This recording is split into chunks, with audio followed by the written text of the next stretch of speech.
सर्दियों का मौसम था। पहाड़ों पर बर्फबारी हो रही थी और ठंडी हवाएं हर किसी को अपने घर के अंदर रहने पर मजबूर कर रही थी। गांव के लोग ठंड से ठिठुर रहे थे। चाचा, इस बार तो ठंड के मौसम में मजा ही आ गया। भगवान ने ऐसी बर्फबारी की है कि इंडिया को स्विट्जरलैंड बना दिया। बात तो बिल्कुल सही कह रहे हो, लेकिन हम बुजुर्गों का भी तो ख्याल रखो भाई। हम लोग दिन रात ठंड की वजह से जो है ठिठुरते रहते हैं। तो आओ सब लोग मकरंद काका की दुकान पर आग जलाकर बैठते हैं और वहीं गप्पे मारते हैं। आपको भी ठंडी नहीं लगेगी और हम लोग सर्दी का मजा भी ले लेंगे। हाँ हाँ, ये सही रहेगा। चलो चलो। वो सभी लोग मकरंद काका की दुकान पर आग जलाकर तापने लगे। उसी गांव के एक प्रतिष्ठित और बड़े घराने में एक नई बहू का स्वागत किया गया। चाचा, ठाकुर साहब का परिवार कितना बड़ा है। ऐसा लगता ही नहीं कि सिर्फ इनका एक परिवार रहता है इस गांव में। ऐसा लगता है जैसे ये गांव दो भागों में बटा हुआ है। एक हिस्से में हम लोग रहते हैं और दूसरे हिस्से में इनका पूरा परिवार। अरे कम से कम ठाकुर साहब की वजह से हमें दावत तो खाने को मिलती है भाई। इतना बड़ा परिवार है। कभी किसी का जन्मदिन होता है तो कभी किसी की शादी की सालगिरह होती है। ये परिवार गांव के सबसे अमीर और प्रभावशाली परिवारों में से एक था। इस घर के मालिक ठाकुर रणवीर सिंह गांव के प्रधान थे।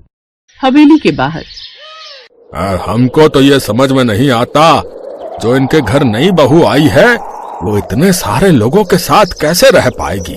उसकी तो आदत ही नहीं होगी। चाचा, तुमको हर बात पे दिक्कत ही हुआ करती है। अरे बहू की समस्या है, वो खुद निपटा लेगी। उनका इतना बड़ा परिवार है, तुम काहे को परेशान हो रहे हो। राधा जो शहर से आई थी, उसे इस विशाल परिवार का हिस्सा बनना था, लेकिन ये आसान नहीं था। उसकी 50 नंदे थीं, जिनमें से हर एक का अलग अलग स्वभाव और अनोखी आदतें थीं। चलो अब बहुत हो गया स्वागत। तुम 50 ने अपने अपने तरीके से स्वागत कर लिया। बहू को अंदर तो आने दो। हे भगवान, इनका घर तो किसी राजमहल से कम नहीं लग रहा। इतनी बड़ी बड़ी झूमर, इतनी बड़ी बड़ी लाइट मैंने अपनी जिंदगी में पहली बार देखी है। बाहर इतनी बर्फबारी हो रही है, लेकिन महल के अंदर तो ज्यादा ठंडी नहीं लग रही। क्या हुआ भाभी, क्या सोचने लगी? मैं ये सोच रही हूँ कि आज के जमाने में ससुर जी ने मेरी 50 नंदे कैसे पैदा कर दी। अरे बुरा मत मानना, मैं तो मजाक कर रही हूँ।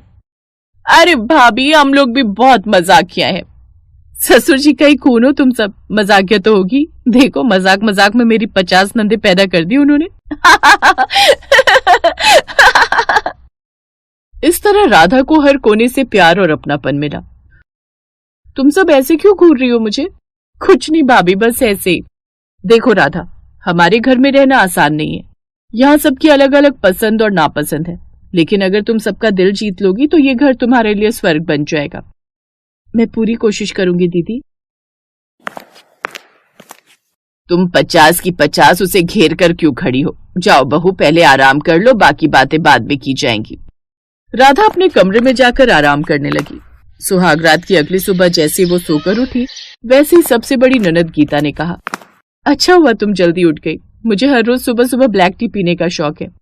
ठीक है दीदी, मैं अभी आपके लिए चाय बना कर लाती हूँ। राधा ने गीता के लिए चाय बनाई। जैसे उसने उसे चाय बना कर दी, वैसे ही उसकी दूसरी ननद उसके पास आ गई। भाभी, मैं नहाने जा रही हूँ, जल्दी से मेरे कमरे में जाकर मेरे कपड़े प्रेस कर दीजिए, मुझे जाना है। ठीक है, तुम नहा लो, तब तक मैं प्रेस कर दूंगी तुम्हारे कपड़े। राधा ने जैसे ही उसके कपड़े प्रेस किए, वैसे ही तीसरी ननद उसके पास आई। राधा ने अकेले ही सबकी फरमाइशें पूरी कर दी। बहू, इन सब का काम हो गया हो तो जरा मेरे कपड़े छत पर सूख रहे हैं, उठा देना। अभी लाई माँ जी। तो इस तरह कोई ननद उससे सुबह जल्दी उठकर चाय बनाने की फरमाइश करती, कोई उससे अपने कपड़े प्रेस करवाती, कोई उससे अपने पसंदीदा खाने की फरमाइश कर देती, और तो और कुछ नंदे जानबूझकर उसे परेशान करने के लिए अजीब अजीब सवाल पूछती। भाभी, ये बताओ, पहले लड़का आया या लड़की? पहले लड़की ही आई होगी, क्योंकि लड़की के बिना लड़का पैदा ही नहीं हो सकता। तभी वहां उसकी सास आ गई। आधी रात हो गई, उसे सोने नहीं दोगी क्या तुम सब? जाओ बहू, तुम सो जाओ, सुबह जल्दी उठना है तुम्हें। तो इस तरह सब उसे परेशान किया करती थी, लेकिन राधा ने हार नहीं मानी और धीरे धीरे नंदों का दिल जीतना शुरू कर दिया। एक दिन मौसम विभाग ने चेतावनी जारी की कि इस बार तूफान बेहद खतरनाक होगा। गांव वालों को सलाह दी गई कि वे घर से बाहर न निकलें। देखिए, ठंड और शीतलहर बहुत बढ़ गई है। सारे स्कूल भी बंद हैं आप लोग घर से बाहर मत निकलना, भयानक तूफान आने की आशंका है गांव वालों। गांव में एक आदमी ऐलान करने आया जिसे पूरा गांव सुन रहा था।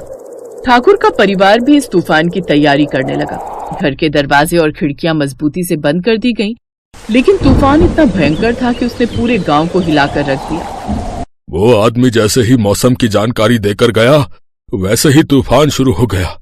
सड़क के किनारे रहने वालों का क्या होगा? ऊपर वाला हर किसी के लिए कोई न कोई जुगाड़ कर ही देता है। तूफान की तीसरी रात अचानक गांव के पहाड़ी इलाके से एक जोरदार आवाज आई। पता चला कि बड़ा पत्थर खिसक कर गांव के बीचों बीच गिरा था। एक आदमी ठाकुर साहब के घर पहुंचा। अरे ठाकुर साहब, इस बार तो लगता है हमारा गांव बचेगा ही नहीं। पहाड़ कट कट कर गांव में गिर रहे हैं। एक बड़े से पत्थर ने आधे गांव को खत्म कर दिया ठाकुर साहब। ये खबर जैसे ही ठाकुर के घर पहुंची तो वहां खलबली मच गई। परिवार के सारे लोग डरे हुए थे, लेकिन राधा ने हिम्मत नहीं हारी। उसने अपनी नंदों को इकट्ठा किया और कहा, हमें कुछ करना होगा। ये गांव हमारा परिवार है और हमें इसे बचाना होगा।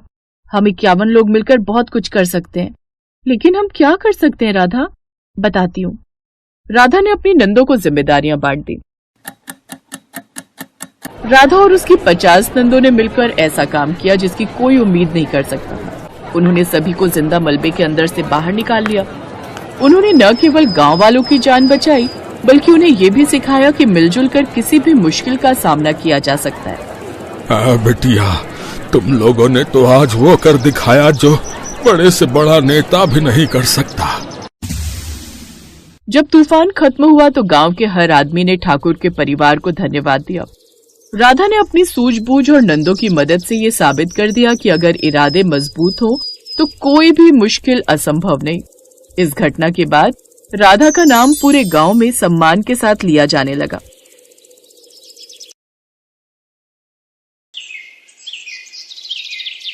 अरे वाह, ये तो बहुत ही सुंदर झुमके हैं जी। मैं कल ही अपनी साड़ी के साथ ये वाले झुमके पहनूंगी। हाँ, लेकिन मेरी बीवी से ज्यादा सुंदर नहीं। क्या आप भी? फिर अगली सुबह नहाने के बाद राधा खाना बनाने रसोई में जाती है। तभी उसकी ननद रश्मि वहाँ आती है और उसके झुमके देखकर कहती है, अरे वाह भाभी, आपके झुमके तो बड़े सुंदर हैं। ये कब लिए? ये कल ही तुम्हारे भैया लाए हैं। सुंदर है ना? हाँ, आपको पता है मैं कब से ऐसे झुमके ढूंढ रही थी, लेकिन मुझे मिल ही नहीं रहे थे। क्या आप अपने झुमके मुझे दे सकते हैं प्लीज? आप दूसरे ले लेना। आज तो मैं कॉलेज यही पहन कर जाऊंगी। राधा उसे ना नहीं कर पाती और उसे वो झुमके दे देती है। ऐसे कुछ दिन बीत जाते हैं। राधा और आलोक की शादी की सालगिरह होती है। सालगिरह की बहुत बहुत बधाई हो बेटा, सदा खुश रहो। थैंक यू माँ जी। अब चलो भी भैया भाभी, बाहर चलकर अपनी शादी की सालगिरह का केक काट लो, सब इंतजार कर रहे हैं। हाँ हाँ चलो राधा। वो दोनों मिलकर केक काटते हैं। फिर राधा अनमोल को गिफ्ट देती है। वाह, ये वॉच तो मुझे कब से चाहिए थी। Thank you so much. तुम कितने अच्छे से ये बात जानती हो। वैसे मैं भी तुम्हारे लिए कुछ लाया हूँ, ये देखो। वाह, ये साड़ी तो बहुत ही सुंदर है। और बहू, ये तेरे लिए कंगन मेरी तरफ से। थैंक यू माँ जी, थैंक यू। अब ये तो बहुत ही सुंदर है। इस साड़ी के साथ कितने अच्छे भी लग रहे हैं ना। अब राधा की नजर उस साड़ी और कंगन पर होती है। सचमुच ये तो बड़ी सुंदर है। कुछ दिन बाद ये साड़ी तो मैं हथिया ही लूंगी। फिर कुछ दिन बाद, भाभी वो आपकी साड़ी और कंगन मुझे चाहिए थे। वो क्या है ना, मेरे कॉलेज में फंक्शन है तो मुझे वो पहनना था। बेचारी राधा ने अभी तक वो साड़ी एक बार भी नहीं पहनी थी और फिर बड़े भारी मन से वो साड़ी और कंगन उसे दे देती है। ऐसे कुछ दिन बीत जाते हैं। एक रोज राधा अपने मायके में 4 दिन रहने जाती है। फिर लौटते वक्त, ये ले बेटा, ये सूट तेरे लिए, इनमें से पसंद कर ले। जो चाहिए बाकी मैं दुकान वाले को लौटा दूंगी। हर बार कहती है, माँ ये सूट थोड़े हल्के रंग का है, इसका डिजाइन अच्छा नहीं है, इसीलिए दुकान वाले से कहकर ये सूट उठा लाई। अब इसमें से कोई 2 तू रख ले, बाकी मैं उसे वापस कर दूंगी। सास और ननद के लिए सूट मैंने पहले ही लाकर रख दिए हैं। ओह अच्छा, वैसे माँ मुझे ये वाला और ये वाला पसंद है, इन्हें मैं रख रही हूँ। राधा अब चल, देर हो रही है। अच्छा माँ, मैं चलती हूँ। आते रहना बेटा। राधा वो सूट लेकर ससुराल आ जाती है। बहू, तू जब से मायके गई है ना, मेरा तो दिल ही नहीं लग रहा। अच्छा किया अनमोल बेटा, तू इसे ले आया। लेकिन बहू, तू लेकर तो छोटा बैग गई थी, फिर इतना बड़ा बैग क्या भर कर ले आई? वो माँ ने कुछ मिठाइयाँ, घी और सूट दिए। माँ ने आपके और ननद जी के लिए भी कपड़े भिजवाए, मैं आपको दिखाती हूँ। तभी उसकी ननद भी वहाँ आ जाती है। राधा वो सूट उनको दिखाने लगती है। ये लो ननद जी, माँ ने ये वाला सूट तुम्हारे लिए भेजा है। अच्छा, दिखने में तो ठीक ही है, लेकिन मुझे ना भाभी वो वाला ज्यादा अच्छा लग रहा है। क्या मैं वो रख लूं? बेटी वो सूट भाभी का है। हाँ होगा, लेकिन ये गुलाबी रंग ना मुझ पर बड़ा खिलेगा और मेरे पास ऐसे रंग का सूट भी नहीं है, तो मैं ये रख रही हूँ। तू अपना सूट रखना, क्यों दूसरों के सूट पर नजर रखती है? दूसरा कहाँ माँ, ये भाभी तो है और मुझे पसंद आ गया तो इसमें मैं क्या करूँ? क्यों भाभी? हाँ माँ जी कोई बात नहीं, ये रख लेगी। अब ननद अपनी भाभी का सूट रख लेती है और बेचारी राधा को फिर से बेमन से वो सूट रखना पड़ता है। ऐसे ही समय बीतता है और अब राधा के देवर अंकुर की शादी भी हो जाती है और अब घर में एक और भाभी यानी कि छोटी भाभी आ जाती है। शादी के कुछ दिन बाद, ये लो प्रज्ञा, ये पायल मैं तुम्हारे लिए लाया हूँ। शादी से पहले तो मैंने तुम्हें काफी सारे गिफ्ट्स दिए, लेकिन शादी के बाद ये मेरा तुम्हें पहला गिफ्ट है। ओह थैंक यू, ये बहुत ही सुंदर है। मैं अभी ये पायल पहन लेती हूँ। अब अपनी नई भाभी की पायल पर उसकी ननद की नजर जाती है। भाभी आप ना प्लीज ये पायल मुझे दे दो, क्या है ना मुझे बड़ी पसंद है और आप भैया को बोल दो वो आपके लिए दूसरा ले आएंगे। नहीं, ये शादी के बाद मेरा उनकी तरफ से पहला गिफ्ट है, तो इसे तो मैं ही रखूंगी। भाभी आपकी ननद आपसे पहली बार कुछ मांग रही है और आप इतना सोच रही हैं। अब ना चाहते हुए भी उसे वो पायल उसे देनी ही पड़ती है, लेकिन इन सब से उसका मूड काफी खराब होता है। कुछ दिन बाद प्रज्ञा अपने लिए ऑनलाइन शॉपिंग करके कुछ कपड़े मंगवाती है, जिसमें से आधे से ज्यादा तो ननद ही उठा लेती है। क्या भाभी, आपने अपनी शादी पर भी तो कितनी सारी शॉपिंग की थी, अब ये वाले तो मैं रख रही हूँ। अब वो उसके वो कपड़े भी रख लेती है, लेकिन प्रज्ञा अब मन ही मन सोचती है, ननद को तो सब चाहिए, लेकिन अगर मैंने इसे नहीं रोका तो इसकी ये हरकत बढ़ती जाएगी। इसलिए वो एक प्लान बनाती है और बाजार से कुछ मेकअप, साथ ही वेस्टर्न ड्रेस और हील्स भी लाती है। उसकी ननद शाम को कॉलेज से आती है तो वो मेकअप, ड्रेस और हील्स देखकर सब ले जाती है। अगले दिन अपनी फ्रेंड की बर्थडे पार्टी में चली जाती है, लेकिन प्रज्ञा ने उस लिपस्टिक पर ऐसा स्प्रे छिड़का था जिससे उसके होंठ सूज जाते हैं और कपड़ों पर ऐसा स्प्रे छिड़कती है जिससे वो खुजलाती रहती है और हील्स जिन्हें पहनकर वो पार्टी में डांस करने लगती है तो वो टूट जाती है। लगता है रश्मि तूने ये सारा सामान ना मंगल बाजार से खरीदा है, तभी तो ये सैंडल टूट गई। और होंठ कैसे हो गए तेरे? अरे तूने अपने होठों की सर्जरी की है क्या? कितनी गंदी लग रही है। क्या? नहीं तो, अरे ये क्या हो रहा है? तभी उसके शरीर में खुजली होने लगती है और वो खुजलाते खुजलाते वॉशरूम जाती है, जहाँ अपनी शक्ल शीशे में देखकर वो चौंक जाती है। वो जल्दी से डॉक्टर के पास जाती है और दवाई लाती है। वो जान जाती है कि ये सब उसकी भाभी ने उसे सबक सिखाने के लिए किया था, लेकिन उस दिन के बाद से उसको सबक मिल गया था कि अब वो किसी का सामान इस्तेमाल नहीं करेगी। अब वो कभी अपनी भाभीयों की चीज पर नजर नहीं रखती, जिससे अब राधा और प्रज्ञा दोनों ही सुखी थी।